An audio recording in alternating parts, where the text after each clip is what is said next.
अग्निदेव का अर्जुन और श्री कृष्ण को दिव्य धनुष और चक्र आदि प्रदान करना।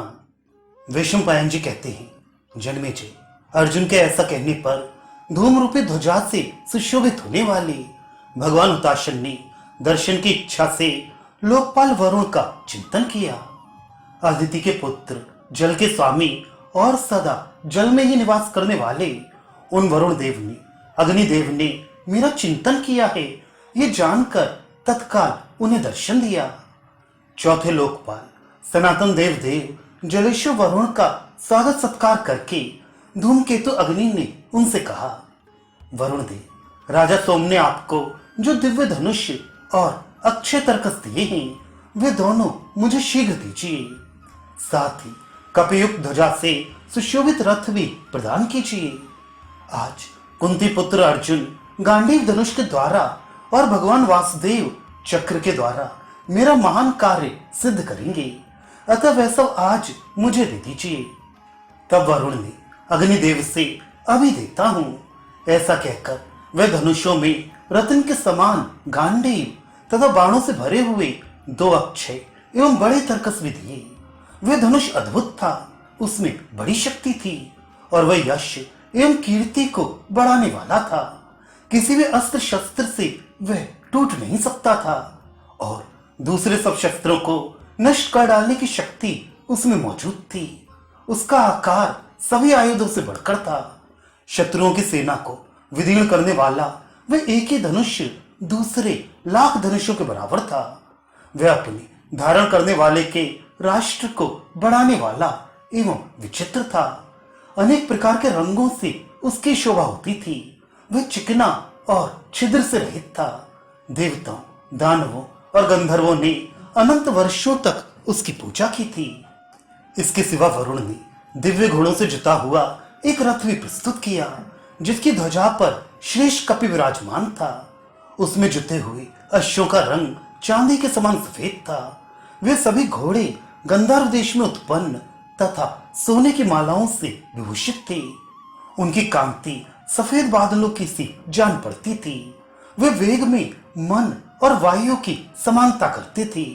वह रथ संपूर्ण आवश्यक वस्तुओं से युक्त तथा देवताओं और दानवों के लिए भी अजय था।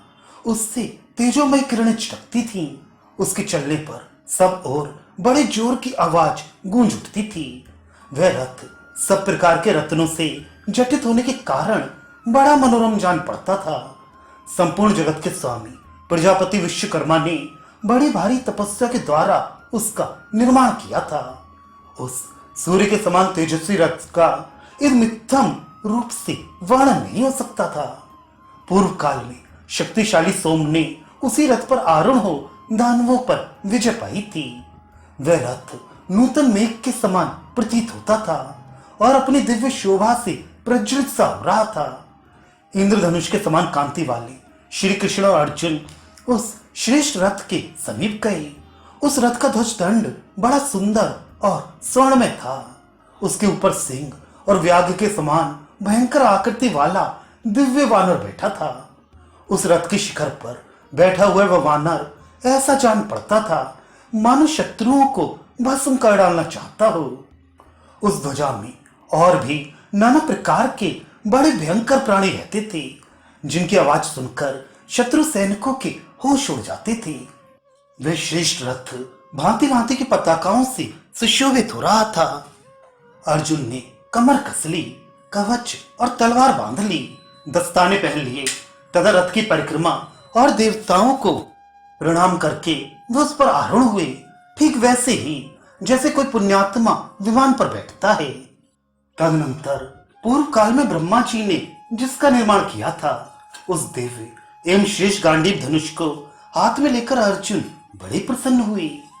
पराक्रमी धनंजय ने अग्निदेव को सामने रखकर उस धनुष को हाथ में उठाया और बल लगाकर उस पर प्रत्यंचा चढ़ा दी। महाबली पांडु कुमार के उस धनुष पर प्रत्यंचा चढ़ाते समय जिन लोगों ने उसकी टंकार सुनी, उनका हृदय व्यथित हो उठा। वह रथ, धनुष तथा अक्षय तर्कस पाकर कुंती नंदन अर्जुन अत्यंत प्रसन्न हो अग्नि की सहायता करने में समर्थ हो गए। तदनंतर पावक ने भगवान श्री कृष्ण को एक चक्र दिया जिसका मध्य भाग वज्र के समान था। उस अग्नि प्रदत्त प्रिय अस्त्र चक्र को पाकर भगवान श्री कृष्ण भी उस समय सहायता के लिए समर्थ हो गए। उनसे अग्निदेव ने कहा, मधुसूदन, इस चक्र के द्वारा आप युद्ध में अमानव प्राणियों को भी जीत लेंगे, इसमें संशय नहीं है। इसके होने से आप युद्ध में मनुष्यों, देवताओं, राक्षसों, पिशाचों, दैत्यों और नागों से भी अधिक शक्तिशाली होंगे तथा इन सबका संहार करने में भी निसंदेह सर्वश्रेष्ठ सिद्ध होंगे। माधव, युद्ध में आप जब जब इसे शत्रुओं पर चलाएंगे तब तब ये उन्हें मारकर और स्वयं किसी अस्त्र से प्रतिहत ना होकर पुनः आपके हाथ में आ जाएगा। तत्पश्चात भगवान वरुण ने भी बिजली के समान कड़कड़ाहट पैदा करने वाली कौमोदकी नामक गदा भगवान को भेंट की, जो दैत्यों का विनाश करने वाली और भयंकर थी। इसके बाद अस्त्र विद्या के ज्ञाता एवं शस्त्र संपन्न अर्जुन और श्री कृष्ण ने प्रसन्न होकर अग्निदेव से कहा, भगवान, अब हम दोनों रथ और ध्वजा से युक्त हो संपूर्ण देवताओं तथा असुरों से भी युद्ध करने में समर्थ हो गए हैं। फिर तक्षक नाग के लिए युद्ध की इच्छा रखने वाले अकेले वज्रधारी इंद्र से युद्ध करना क्या बड़ी बात है। अर्जुन बोले, अग्निदेव, सबकी इंद्रियों के प्रेरक ये महापराक्रमी जनार्दन जब हाथ में चक्र लेकर युद्ध में विचरेंगे उस समय त्रिलोकी में ऐसी कोई भी वस्तु नहीं है जिसे वे चक्र के प्रहार से भस्म न कर सके।